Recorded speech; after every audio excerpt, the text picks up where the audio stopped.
नमस्कार. आजचा सवाल मध्ये तुमचं मनपूर्वक स्वागत. आज नवा दिवस, नवा प्रश्न, नवी चर्चा. आज माझा प्रश्न आहे, मतदान सक्तीचं करणं आवश्यक आहे का? हा प्रश्न मी अशासाठी विचारतोय की उद्या 15व्या लोकसभेसाठी मतदान सुरू होणार आहे. मतदानाची पहिली फेरी उद्या सकाळी 7 वाजता सुरू होईल आणि या देशातल्या 124 मतदारसंघामध्ये उद्या मतदान होईल. पण दरवेळची चिंता आहे की मतदान पुरेसं होत नाही. मतदान 50%च्या 60%च्या वर जात नाही. आजपर्यंत जे सगळ्यात जास्त मतदान झालंय ते 62% आहे, 62%, आणि हे 1957च्या निवडणुकीत झालंय. त्यानंतर कधी हा आकडा याच्या पलीकडे गेला नाही, उलट कमीच आला.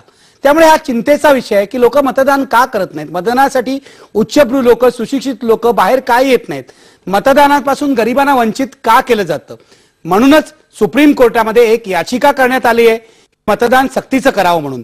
आणि ही याचिका जी केलेली आहे ती महाराष्ट्रातल्याच 2 नागरिकांनी केलेली आहे. त्यापैकी एकाचं नाव आहे विश्वास ठाकूर, हे नाशिकचे आहेत, आणि जळगावचे आहेत दुसरे डॉक्टर अतुल सरोदे.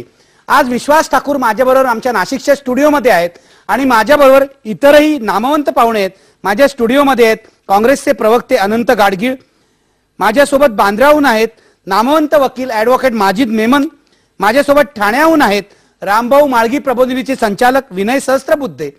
हे सगळे पाहुणे मिळून आपण चर्चा करणार आहोत की मतदान सक्तीचं करणं आवश्यक आहे का.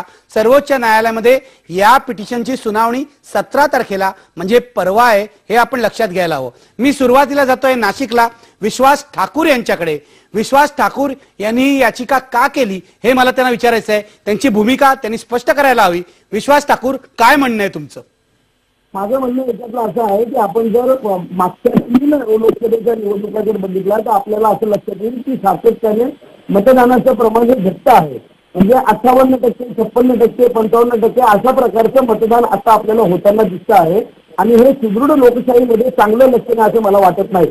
आणि ज्या वेळेला आपण ही जगातलं सगळ्यात मोठं लोकशाही मानणारं देश आहे असं ज्या वेळेला म्हणतो त्यावेळेला निश्चित हे प्रमाण चिंताजनक आहे असं मला वाटतं. आणि येत्या काळामध्ये हे प्रमाण ऐकून घेण्याची शक्यता नाकारता येत नाही. आणि म्हणून ह्या केवळ मतदानाचा कायदा व्हावा आणि जास्तीत जास्त मतदान करून चांगल्या प्रकारची लोक संसदेत जावे या हेतूने ही याचिका आम्ही दाखल केलेली आहे.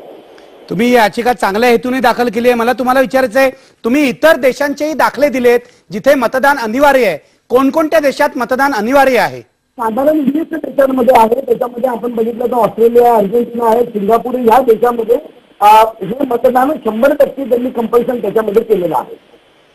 मतदान अनिवार्य आहे. सिंगापूर, ऑस्ट्रेलिया, अर्जेंटिना या देशामध्ये विश्वास ठाकूर आणि डॉक्टर अतुल सरोदे यांनी याचिका केली आहे आणि ती 17 तारखेला 17 एप्रिलला सुनावणीला येणार आहे. मी चर्चेला सुरुवात करतोय.